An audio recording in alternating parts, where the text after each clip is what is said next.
인간 행동과 사회 환경, 드디어 마지막 시간입니다. 자, 11장 중년기와 노년기 살펴보도록 할게요. 중년기에서는 7년 동안 17문제가, 노년기에서는 7년 동안 6문제가 나왔는데요. 보통 다른 발달 단계는 발달 단계 자체의 특징과 발달 과업을 물어보는 문제가 많이 나오는데, 노년기 쪽에서는 그런 문제도 나오지만 노년기의 발달 과업에서 굉장히 중요한 게 다가오는 죽음을 수용하는 거거든요. 근데 이제 죽음의 수용하고 관련해서 가장 대표적인 학자가 엘리자베스 퀴블러 로스입니다. 스위스의 정신과 의사인데요. 자, 이분이 죽음을 앞둔 환자들이 죽음을 받아들이기까지의 과정을 5단계로 제시를 했는데, 이 5단계의 죽음 적응 단계를 물어보는 문제가 이 노년기 쪽에서는 특히 출제 빈도가 좀 높습니다. 그래서 노년기에서는 퀴블러 로스의 죽음 적응 단계 요거 따로 꼭 챙겨서 공부를 해 두셔야 돼요. 자, 그러면 이제 하나하나 보도록 하겠습니다. 중년기는 보통 40에서 64세까지로 연령 표기가 됩니다. 자, 이 시기는요, 경제적으로 안정이 되고, 그리고 다양한 삶의 경험을 통해서 지혜를 터득하고, 직장에서도 높은 지위와 책임을 가지고, 사회, 가정적으로도 중요한 역할을 수행하는 인생의 황금기다라고 표현을 합니다. 전성기, 안정기다라고 표현을 하지만 갑작스러운 실직을 경험하기도 하기 때문에 직업 전환 이런 거에 대한 발달 과업도 포함이 되는 시기다라고 볼 수가 있습니다. 신체적으로 퇴행을 겪게 되고요. 심리적으로도 위축이 되는 등 심리적인 위기를 또 많이 경험을 하게 되는데요. 우리가 중년기 발달을 강조했던 융의 분석 심리 이론 우리 얘기했었는데요.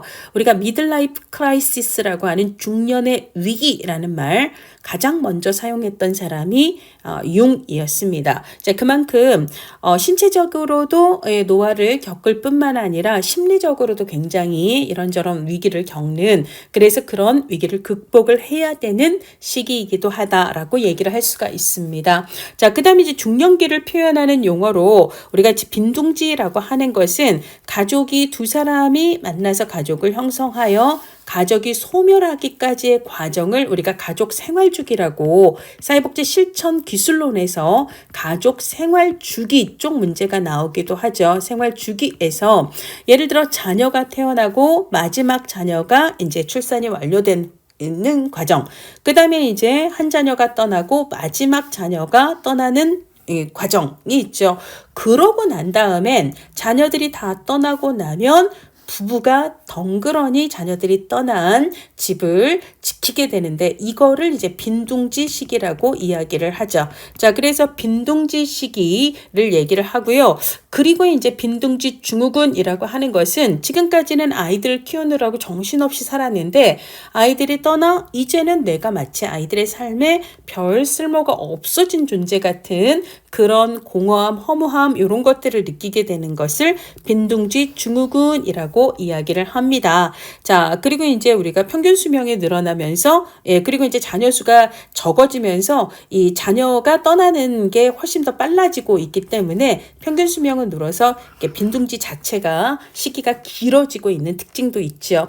자, 그 다음에 샌드위치 세대는 끼어 있다라는 거예요. 위로는 노부모를 부양해야 되고, 아래로는 자녀를 부양하는 시기가 갈수록 길어지고 있습니다. 그래서 이제 위로 아래로 부양할 책임에 허리가 휘는 요런 샌드위치 세대이기도 하고요. 역할 전도는 부모와 자녀, 그러니까 내가 예를 들어 중년기라고 있다고 할 때 나와 부모 사이의 관계가 분명히 이전 단계에서는 부모가 나를 부양하던 관계였는데, 내가 중년이 되고 난 후에는 나의 부모는 노년이 되어 이제는 내가 부모를 부양해야 되는 시기로 역할이 서로 바뀌었다라는 거예요. 이것을 역할전도라고 얘기를 합니다. 무엇보다도 중년기를 강조한 학자가 바로 융이고, 융의 분석 심리 이론입니다. 앞서 우리가 10장의 마지막에서도 얘기를 했던 것처럼 중년기, 그러니까 융은 기본으로 인생의 단계를 4단계로 나누었는데요. 그렇죠? 아동기가 있고 청년기가 있고 중년기가 있고 노년기가 있는데 이쪽 청년기에는 취업도 해야 되고 결혼도 해야 되고 그러다 보니까 그 기업이 혹은 뭐 취학, 그럼 그 학교가 그다음에 그 이성이 어떤 사람을 좋아하는가 그 외부의 기대나 요구에 내가 나를 맞춰야 되기 때문에 내 에너지는 그가 무엇을 원하는가를 자꾸 향하게 되는 거죠. 그러니까 진짜 나의 내면을 향할 여유가 없었다. 그러나 중년기에 이르러서는 더 이상 나에게 그런저런 요구를 하는 사회적인 요구들이 줄어들게 되면서 그간 밖으로 쏟느라 나를 돌보지 못했던 내가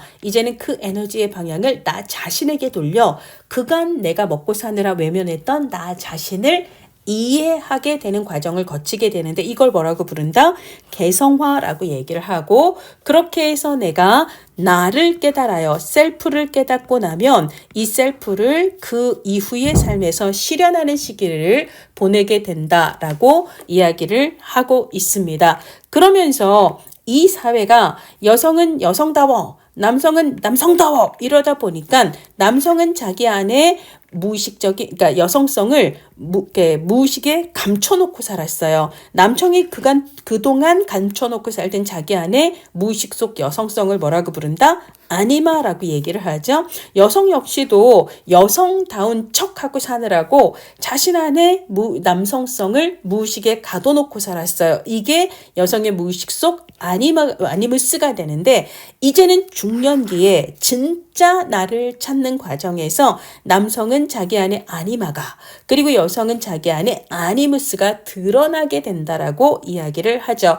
그래서 이제 중년기 부부 갈등에 당신 왜 이래? 이전엔 안 그러던 사람이 도대체 왜 이러는 건데 그러면서 서로의 변화에 적응하지 못하는 그런 갈등을 겪게 되는 현상도 이런 측면에서 이해할 수 있다라고 이야기를 합니다. 자, 신체 발달은 뭐 아실 거예요. 퇴화 혹은 노화가 이제 자꾸 일어나기 때문에 건강 문제가 자꾸 발생을 하고요. 자꾸 아플 뿐만 아니라 일단 한번 아프면 회복이 더딘 그런 특징이 있습니다. 그리고 뭐 그 외에 여러 가지 기능들이 이제 이전에 비해서 감퇴하는 그런 특징을 보이고요. 그 다음에 이제 신진대사가 저하되고 체중이 증가되고 고혈압에 따른 성인병의 위험도 증가하고 이런 특징들을 볼 수가 있습니다. 자, 그 다음에 이제, 중년기 신체 발달에서 이제 뭐 그런 얘기 했었고요. 예, 그 다음에 성적인 변화를 보시면은, 중년기 여성의 성적 변화, 그 다음에 이제 중년기 남성의 성적 변화를 구분해서 이야기를 했는데, 우리가 청소년기에 남자는 안드로겐이, 여자는 에스트로겐이 증가해서 그래서 여성이 각각 어떤 성적인 성숙의 차이를 보이는가를 얘기를 했던 것처럼 중년기에는 이제 거꾸로 남성은 남성 호르몬이 줄어들고 여성은 여성 호르몬이 줄어들고 그러면서 나타나는 갱년기 증상이 이제 또 남성과 여성이 어떻게 조금 다른가 이런 얘기를 하고 있습니다. 자, 그래서 이제 여성의 경우에는 40대 후반에서 50대 초반 사이에 폐경을 요즘은 완경이라고 얘기를 하죠. 경험을 하고요. 그리고 이제 남성도 여성도 둘 다 갱년기를 겪는데 조금 더 여성이 두드러진 뚜렷한 갱년기를 겪는다라고 이야기를 하죠. 여성의 여성 호르몬인 에스트로겐이 감소하고요. 자, 그러고 안면 혼종 그러니까 얼굴이 붉어지고 열이 이제 나고 그다음에 이제 수면 장애라든지 혹은 뭐 신경과민이라든지 불안이라든지 뭐 혹은 우울증과 같은 심리적 증상뿐만 아니라 골다공증이 생기기 쉬운 그런 특징을 보입니다. 그리고 이제 그 밑에 2018년도 16회에 출제된 지문을 여러분 책 읽어보시면 폐경기의 호르몬 분비가 급격히 감소하면서 유방, 자궁이 퇴화하고 그로 인해 신체적인 고통을 경험을 하고 폐경으로 가임기가 끝나게 되는 요거는 이제 여러분들이 일반적으로 알고 있는 특징일 겁니다. 자, 남성도 남성 호르몬이 감소하죠. 테스토스테론이라고 이제 얘기를 하는데 우리가 청소년기에서 얘기했던 안드로겐 에스트로겐이라고 해도 상관없어요. 근데 이제 주로 중년기 쪽에서는 테스토스테론의 이제 감소 이렇게 시험 문제가 출제가 됩니다. 그리고 이제 경우에 따라서는 얘와 얘를 자리를 바꿔서 마치 여성이 테스토스테론이 감소한다 이런 식으로 이렇게 그런 오답이 나오니까 여성은 여자잖아요. 그러니까 여성이 여니까 여니까 에스트로겐이다. 여니까 발음이 생긴 모양이 비슷하니까 에스트로겐이다. 이런 식으로 헷갈리지 않고 연결을 할 수 있도록 주의를 집중하셔야 됩니다.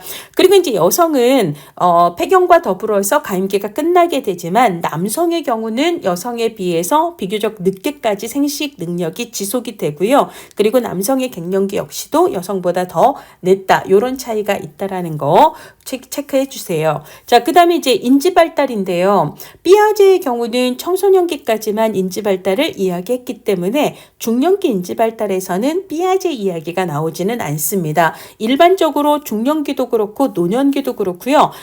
단기 기억. 자꾸 깜빡깜빡해요. 이것을 이제 노년기 쪽에서는 최근 기억이라고 표현을 하기도 하는데 중년기도 마찬가지입니다. 최근 기억 혹은 단기 기억이 상대적으로 빨리빨리 감퇴를 하는 거고 비교적 오랫동안 알고 있었던 장기 기억은 중년기에도 노년기에도 이제 단기 기억보다는 그 감퇴의 속도가 좀 더디다라고 비교를 할 수 있습니다. 자, 그리고 이제 그러다 보니까 뭘 배우면 방금 배웠는데 또 까먹고 방금 배웠는데 또 까먹고 그래요. 그래서 예전부터 알았던 것은 그래도 알고 있는데 비교적 최근에 새로운 것을 학습하는 능력은 저하되기 시작합니다. 그렇지만 오랫동안 살아오면서 이런저런 경험들을 다 해봤기 때문에 실질적인 문제 있잖아요. 실제적인 문제를 해결하는 능력은 문제 해결 능력은 오히려 더 증가하게 됩니다. 자, 그리고 인생에 이제 대박을 치신 분들 있잖아요. 뭐 문학적으로도 과학적으로도 뭐 음악적으로도 잘 보면 그런 분들 창조적으로 가장 생산성이 높았던 게 또 50대 이런 경우가 많거든요. 그래서 중년기에 창조적인 생산성이 굉장히 많이 발달하고요. 그 다음에 다양한 것들, 읽은 것, 본 것, 듣는 것, 그리고 내가 직접 경험한 것, 이런 것들을 통합적으로 사고하는 능력이 발달합니다.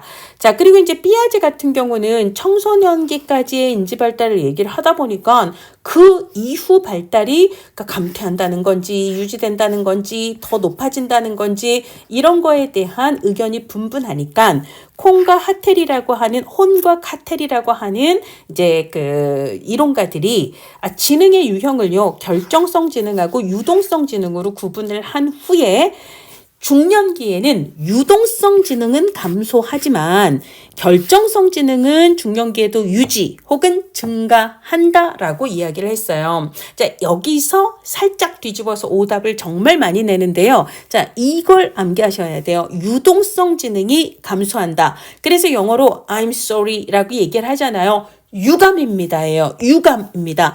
유감입니다. 유동성 지능이 감소한다. 만 알아두시면 결정성 지능이 감소하는 건 아니다라고 생각을 하시면 돼요. 그래서 219페이지의 유동성 지능은 타고난 지능이에요. 그래서 뭐 추리력, 뭐 이런 문제 해결 능력, 공간 지각, 뭐 추상적 추론, 지각 속도 이런 거거든요. 근데 결정성 지능은요. 삶의 경험 혹은 사회화 과정, 훈련과 다양한 경험의 산물로서의 지능이에요. 그런데 중년이라고 하는 것은 그동안 많은 삶의 과정을 통해서 살면서 축적된 지식이 있는 거잖아요. 그래서 유동성, 타고난 지능인 유동성 지능이 감소하는 거다라고 생각을 하셔야 되겠습니다.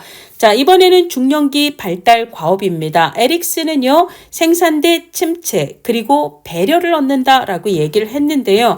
중년기 여기서도 잘 보면 이런 팁이 있어요. 생산, 침체, 배려 해서 뭐 조금 다르긴 하지만 애가 연결이 됩니다. 우리가 앞에서 청년기 같은 경우 친구 사랑 이렇게 외우라고 했습니다.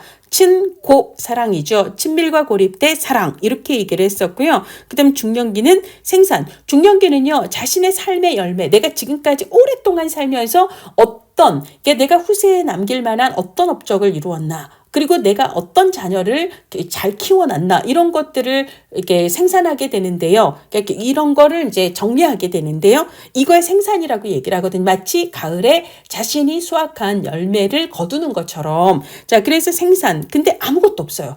내가 열심히 살았다고 살았는데 거둘 열매가 하나도 없어요. 이걸 침체라고 얘기를 하는 거고요. 이 둘 사이에서 위기를 잘 극복을 했을 때 영어로는 케어예요. 케어.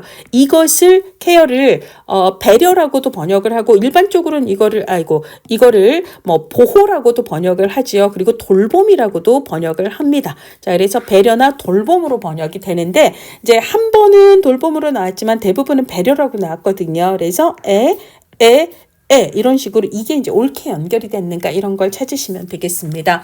앞서 이제 다니엘 레빈슨이 청년기의 4가지 발달과업 얘기했던 거 아시죠? 목표와 희망과 기대를 이제 명확하게 정리하고 멘토를 잘 만나라. 뭐 이런 것들 있잖아요. 그렇죠? 그리고 이제 직업을 선택하고 커리어를 쌓아라. 그 다음에 친밀한 관계를 형성하라. 이런 얘기 했었잖아요. 레빈슨이 이제 중년기의 발달과업에서도 대해서도 얘기를 합니다. 그러니까 자신이 살아왔던 과거를 돌아보면서 그걸 재평가하라. 이게 청년기의 오답으로 우리 OX 문제에 나왔던 거 기억나시죠? 자, 레빈슨이 자신의 과거에 대해서 재평가하라라고 얘기했던 건 중년기 발달과업이고요. 그리고 지금부터 살아갈 미래, 그러니까 인생의 남은 부분을 새로운 시작이라고 보고, 자, 새롭게 시작하자라고 얘기를 합니다. 그리고 레빈슨은 융의 영향을 받아서 융과 마찬가지로 자기 자신을 이해하라, 개성화하라 라는 이야기를 하고 있습니다. 자, 그 다음에 이제 팩이라고 하는 학자가요. 팩은, 그러니까 이분도 이제 성인 발달 이론가인데, 이분은 중년기, 그리고 노년기 이걸 따로 나누지는 않았고 그냥 다 퉁쳐서 성인기라고 얘기를 했어요. 성인기라고 얘기를 해놓고 성인기에 해당하는 발달과업을 7개의 발달과업으로 제시를 했는데 근데 그중에 상대적으로 이 4가지는 중년기 쪽에 조금 해당이 되고 그리고 나머지 3가지는 노년기 쪽에 해당이 돼서 팩이 이건 중년기야, 이건 노년기야 라고 팩 스스로가 나눈 건 아니지만 우리가 이제 보통 이제 우리나라의 교과서를 쓰시는 분들이 팩의 7개의 성인기 과업을 4개와 3개로 중년기와 노년기에 배치해서 서술을 하고 있어요. 자, 그래서 이제 팩은요, 4가지, 그러니까 팩이 제시했던 7개 중에 중년기 과업으로 이해할 수 있는 건 이제는 육체의 힘 이런 거보다는 정신적인 지혜 요런 거를 조금 더 생각하자. 정신적인 지혜에 조금 더 신경을 쓰자. 그리고 성적인 대상 남자가 여자가 이런 식으로 하지 말고 친구 혹은 동료 이런 식으로 대인관계를 조금 더 사회적인 측면으로 보자라고 얘기를 해요. 그 다음에 정서적인 빈곤이 아니라 정서적인 융통성을 가지자. 이것은 무슨 말이냐면 우리가 어느 하나의 대상에 내 마음을 몰빵을 해놓으면 위험하다는 거예요. 왜 그러죠? 중년기부터는요. 내가 너무 사랑했던 그 사람이 내가 너무 사랑했던 우리 누군가가 갑자기 상실이 될 수 있는 나를 떠날 수 있는 가능성이 정말 큰 시기이기 때문에 내가 어느 하나에만 내 마음을 몰빵을 해놓으면요. 그게 갑자기 내 인생에 사라지는 순간 내가 버티기가 되게 힘들어져요. 자, 그래서 한 사람 혹은 한 활동에 집중했던 것을 조금 더 유연하게 다른 사람이나 다른 활동으로 유연하게 다시 재분배하고 전환을 할 수 있어야 되는데 그걸 하지 못하면 위험하다는 거죠. 그래서 이걸 이제 정서적으로 유연해야 된다. 융통성이 있어야 된다라는 거고요. 그 다음에 지적으로 너무 경직되면 안 돼요. 그러니까 내 말만 맞고 다른 사람의 얘기는 다 틀렸어. 이러면 안 되고요. 자, 견해나 활동에 대해서 융통성이 있어서 다른 사람들의 새로운 사고, 그럴 수도 있구나 라고 생각할 수 있는 그런 융통성이 있어야 된다라고 이야기를 했습니다. 자, 그 다음에 이제 우리 굴드, 아까 청년기 발달과업을 얘기했던 그분 있잖아요. 이분은 46세 이후는 그릇된 가정을 모두 극복하고 진정한 자아를 찾는 시기다라고 얘기를 했는데 이 진정한 자아를 찾는다라는 이 말의 느낌은 레빈슨이나 혹은 융이 얘기했던 그 개성화라는 말의 느낌 있잖아요. 요거랑 비슷한 느낌이다라고 생각을 하시면 되겠습니다. 그 외에 일반적인 중년기 발달 과업으로 220페이지 하단 쭉 읽어보시면 자녀를 양육하고 보다 더 만족스러운 직업적인 성취와 갑작스러운 실직의 위기에서 직업 전환을 잘 할 수 있는 이런 거, 그 다음에 여가와 취미를 잘 개발하는 거, 그리고 이제 노부모를 부양하는 거, 사회적 주체로서 성장하는 거, 배우자와 인격적인 관계를 수립하는 것 등을 중년기 발달 과업으로 이야기할 수가 있겠습니다. 자, 이번에는요. 노년기로 가도록 하겠습니다. 자, 노년기는 시험에서 65세 이상으로 항상 표현이 되지만 우리 사회에서 노년의 연령을 명확하게 합의하고 있지는 않아요. 그리고 이제 노인복지법에서도 우리가 보통 아동복지법에서는 아동 연령은 18세 미만, 그 다음에 영유아 보육법은 영유아의 연령은 7세 이하의 취약 전 연령, 그 다음에 아이돌봄 지원법에서도 아이 연령은 만 12세 이하, 뭐 이런 식으로요. 그 다음에 이제 뭐 청소년 복지 지원, 청소년 기본법에서는 청소년 연령은 9세 이상 24세 이하 이런 식으로 연령을 명시하고 들어가는데요. 우리나라 노인복지법에서는 노인 연령은 65세 이상이다. 이런 식의 규정은 없습니다. 자, 그래서 현재 우리 사회에는 노년기 연령 규범에 대한 명확한 합의는 없고요. 이걸 좀 우리가 통상은 65세 이상이라고 하지만 이걸 조금 상향해야 되는 거 아니야. 이런 논의들이 많이 있지요. 자, 노년기 뭐 신체 발달은 아시죠? 그래서 굉장히 신체가 노화되고 감각도 노화된다라는 걸 아실 겁니다. 그리고 이제 수면 시간의 감소라든지 기능 손상이나 만성 스트레스로 인한 만성 질환 위험으로 인한 스트레스를 경험하게 된다라는 것은 뭐 우리가 간접적으로 경험을 해보셨기 때문에 많이 아실 거예요. 그 외에 222페이지 맨 위쪽에 시각의 변화에서 중년기부터 시작된 원시 현상 있잖아요. 중년기부터 우리가 노안이 온다라고 얘기를 하죠. 이게 노년기가 되면 더 현저해진다. 이런 게 2015년에 나오기도 했습니다. 자, 노년기 인지발달 특징인데요. 우리가 중년기에도 장기 기억이 아니라 단기 기억이나 최근 기억이 이제 더 빨리 감퇴한다라고 얘기를 했거든요. 노년기도 마찬가지죠. 단기 기억과 최근 기억이 약화된다. 이런 특징이 시험 문제 많이 나오고요. 자, 일반적인 지능은 노년기에 다소 떨어지지만 비교적 안정적으로 유지가 됩니다. 자, 근데 이것도 개인차가 크고 환경이나 문화에 영향을 많이 받지요. 자, 그 다음에 단기 기억과 최근 기억의 능력이 약화되는 데 비해서는 장기 기억은 그거보다는 감퇴 속도가 늦다라고 볼 수가 있고요. 그 다음에 이제 인지 능력이 저하되면서 치매 발병 가능성이 노년기에 많이 높아지는 것도 잘 알고 계십니다. 그리고 이제 학습 능력의 저하가 일반적으로 일어나고요. 그 다음에 이제 잠재적인 가능성은 뭐 감퇴하지 않더라도 실제로 그 가능성, 잠재 능력이 실질적인 수행 능력으로 발휘되는 게 쉽지가 않은 거죠. 그리고 이제 실제로 발휘되기까지 시간이 많이 걸리기 때문에 촉박한 시간 제한 내에서 뭔가를 수행하도록 재촉을 받는 상황에서 실제 성취력이 조금 떨어지게 되는 그런 특징들이 있습니다. 반응 속도가 감소되기 때문에 안전사고 위험도가 높아지고 있고요.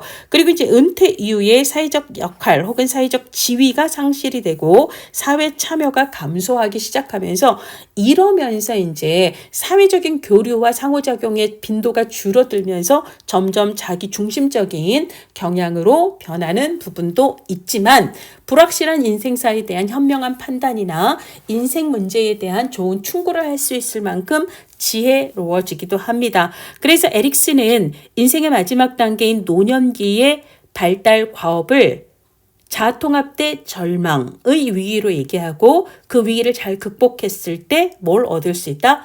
지혜를 얻을 수 있다라고 얘기한 바가 있습니다. 자, 이번에는요, 노년기에 나타나는 특징적인 성격 변화인데요. 자, 어떤 성향들이 증가한다라고 표현을 합니다. 외향성이 아니라 내향성이, 능동성이 아니라 수동성이, 그리고 조심성이, 유연성, 융통성이 아니라 경직성이, 그리고 우울 성향이, 그리고 의존성이 증가한다라고 이야기를 하고요. 그리고 이제 자신의 생에 대한 회상을 하는 경향이 많아지고요. 그리고 친근한 사물에 대한 애착이 증가합니다. 자, 그리고 성역할 지각에 변화가 생기는데요. 그러니까 남성의 성향과 여성의 성향이 이전하고 달라진다라는 거죠. 그래서 흔히 남성이 젊은 시절에 여성적이다 싶은 그런 성향을 나타내고, 그래서 친밀감이라든지 의존이라든지 관계지향성 이런 것들이 증가하는 반면, 오히려 여성은 젊었을 때는 조금 더 남성적인 성격이다라고 생각되는 공격성, 자기주장성, 자기중심성, 권위주의적인 성향 이런 것들이 상대적으로 높아지는 이런 특징을 보인다는 거고요. 그 다음에 이제 시간을 전망하는 방식의 변화가 생깁니다. 어떤 분들은 계속 과거에 이 시기를 중심으로, 또 어떤 분들은 나에게 얼마나 시간이 남았을까에 이런 식으로, 그러니까 이제 시간을 바라보는 방식이 이전하고 좀 달라진다라는 거고요. 그리고 무언가를 남기려고 하는, 유산을 남기려고 하는 경향이 강해진다. 이게 이제 노년기에 일반적으로 나타나는 성격 변화의 특성입니다. 자, 그 다음에 이제 사회적 발달인데요. 하비거스트 아시죠? 우리 청년기 발달에서 쫙 여러 개 시민, 그 다음에 직업, 그 다음에 결혼, 자녀 양육 막 이렇게 얘기했던 거, 세계관 이런 거 얘기했던 분. 그러니까 하비거스트는 특히 노년기 사회 발달, 그러니까 그 발달 과업에서 가장 중요한 건 역할과 지위에서의 상실이죠. 주로는 원래 중년기에 하던 지위나 역할이나 중년기의 지위를 상실하게 되는 것에 대한 적응을 잘 하는 게, 이게 진짜 중요하다. 그리고 사회적 역할이 축소되면 이게 고독이나 소외의 문제를 낳기도 하고 자존감과 삶의 만족도를 떨어뜨릴 수가 있기 때문에 이런 부분에 대해서 잘 적응하는 게 중요해라고 얘기를 했고요. 그것과 비슷하게 이제 은퇴에 대해서 잘 적응하는 거, 그리고 이제 이 시기에 조부모 역할을 담당을 하게 되는데, 이제 요런 측면에 대해서도 이제 체크를 해보자라는 얘기예요. 자, 그 다음에 노년기 발달 특징에서 이번에는 성공적 노화입니다. 성공적인 노화를 이루기 위해서는 액티브 에이징이라고 얘기를 하죠. 그래서 원숙한 성격도 중요하고 신체 건강 정말 중요하죠. 정신 건강 진짜 중요하죠. 그리고 경제적 안정이 중요합니다.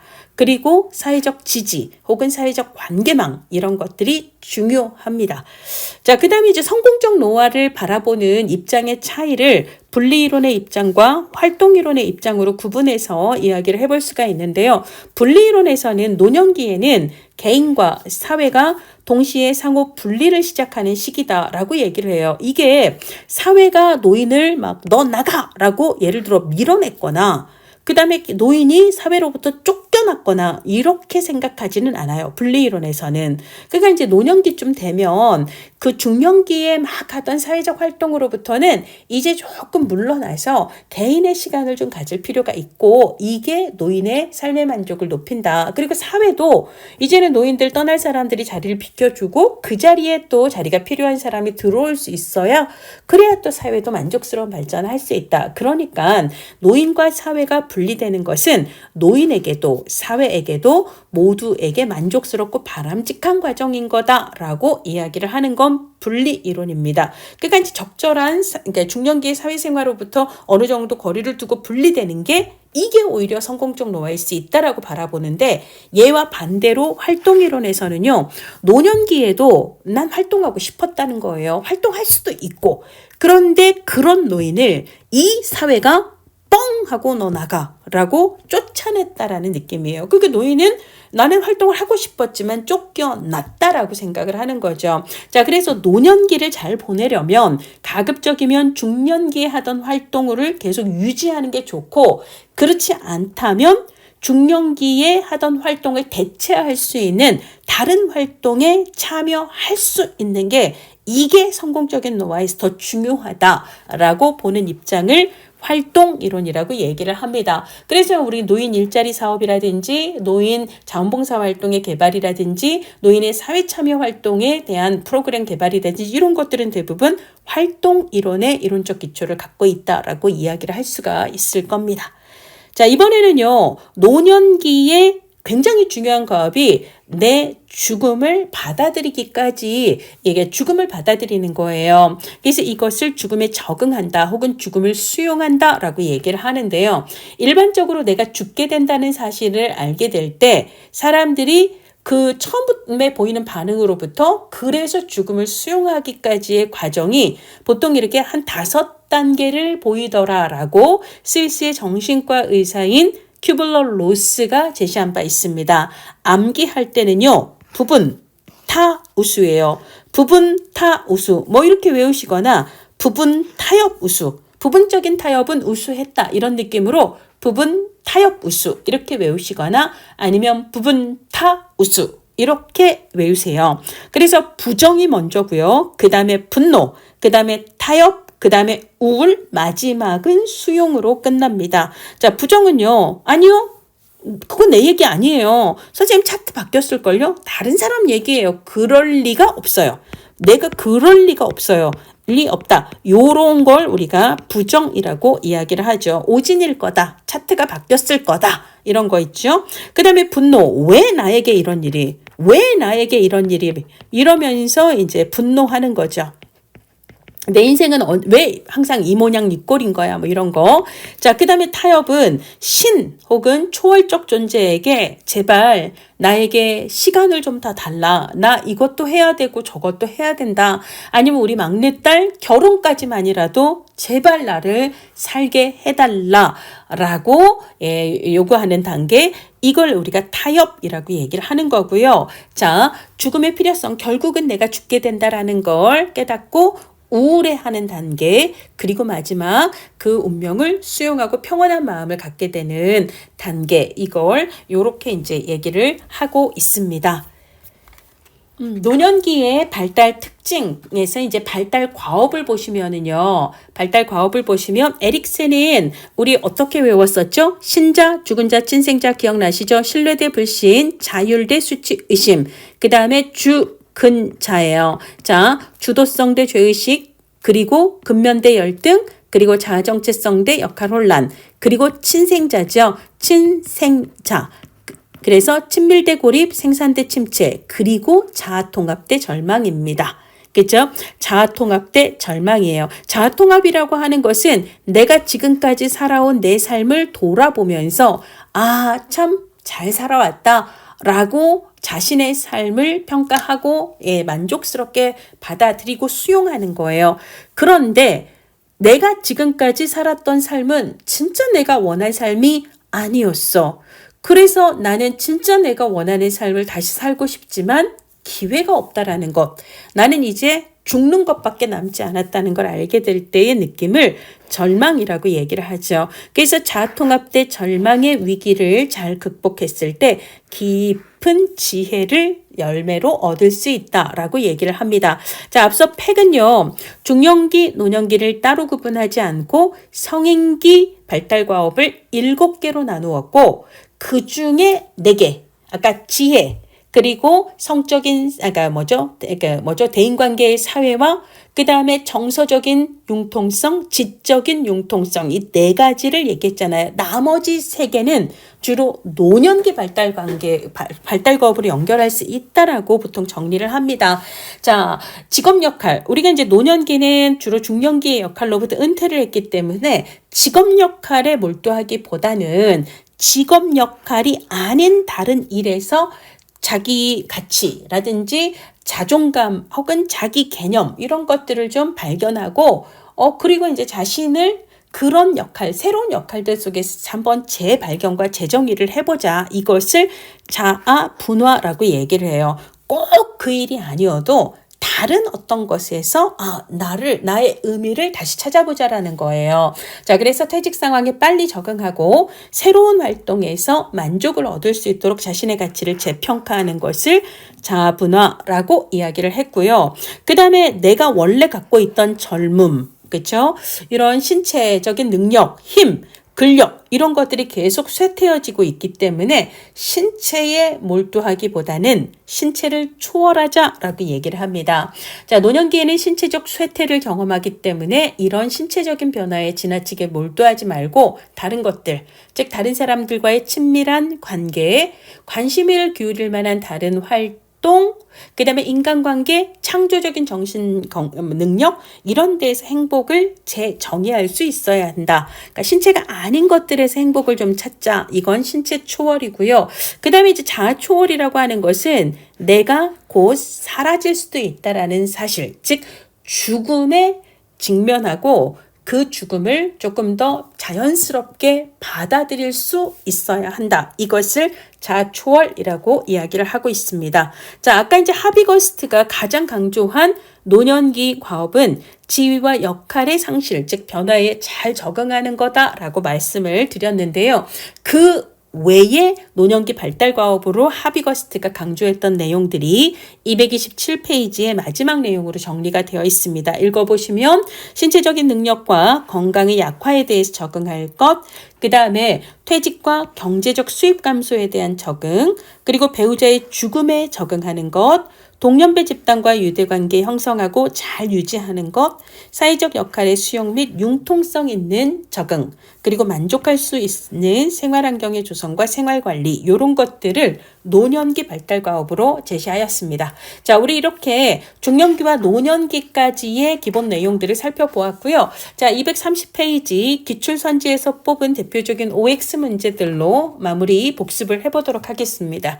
자, 이 중년기 문제를 보도록 할게요. 1번 중년기에 직면하는 심리사회적 위기. 누구 떠올려야 돼요? 심리사회적 위기는 에릭슨을 떠올려야 합니다. 자, 에릭슨은요 중년기 위기를 라고 얘기했어요. 생산성 대 침체, 그걸 통해서 배려를 얻는다 혹은 돌봄을 얻는다 라고 이야기를 했습니다. 그렇죠? 그래서 얘는 맞는 이야기입니다. 자, 그 다음에 여성은 에스트로겐을 감소하고 그 다음에 남성은 테스토스테론이 감소합니다. 중년기에. 그래서 요건 맞는 얘기예요. 자, 그 다음에 자 중년기에 유동성 지능과 결정성 지능 중에 무엇이 감소한다고요? I'm sorry. 유감입니다예요. 유동성 지능이 감소합니다. 유동성 지능이 감소하는 거고요. 결정적 지능은 유지 혹은 증가할 수 있다라고 바꾸셔야 돼요. 3번은 옳지가 않습니다.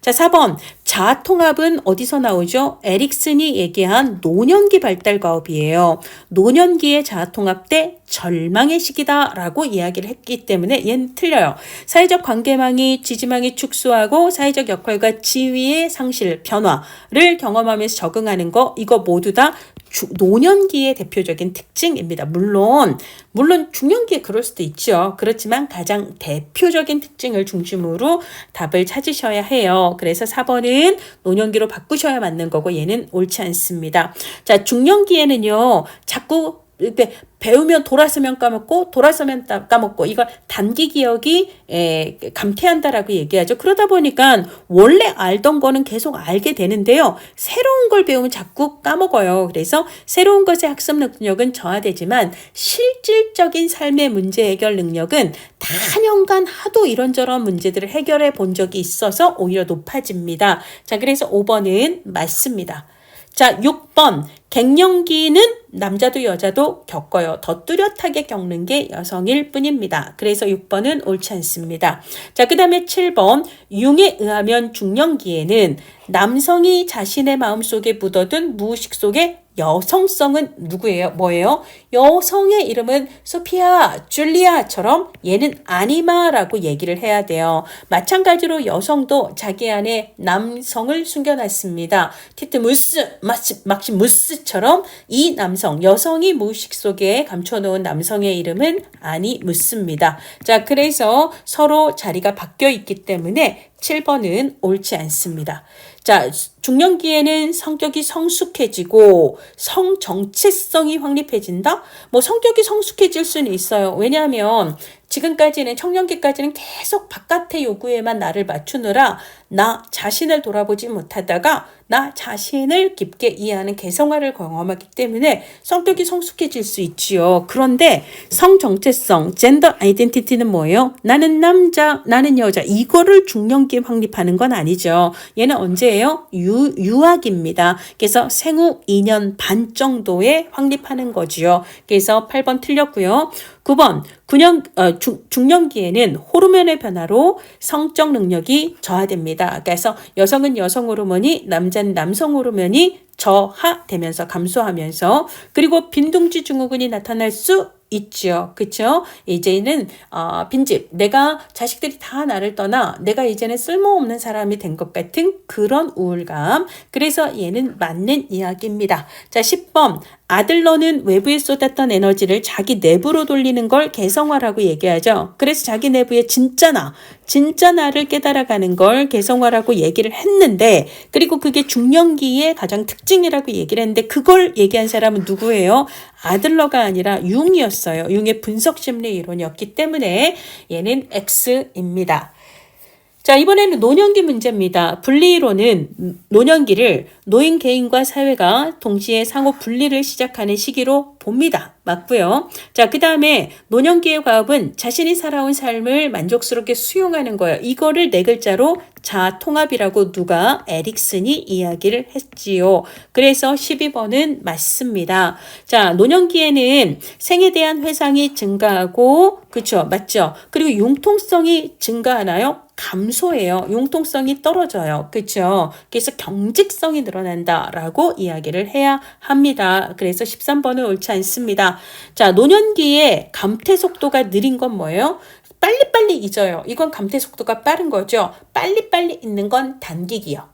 근데 빨리빨리 그래도 잊지 않는 거, 감퇴 속도가 느려서 비교적 오래 남는 건 장기 기억이에요. 그러니까 장기 기억은 단기 기억보다 감퇴 속도가 느린 게 맞는 거죠. 그래서 5입니다. 자, 노년기에는 친근한 사물에 대한 애착이 강합니다. 맞죠? 그 다음에 수동성이 증가하죠.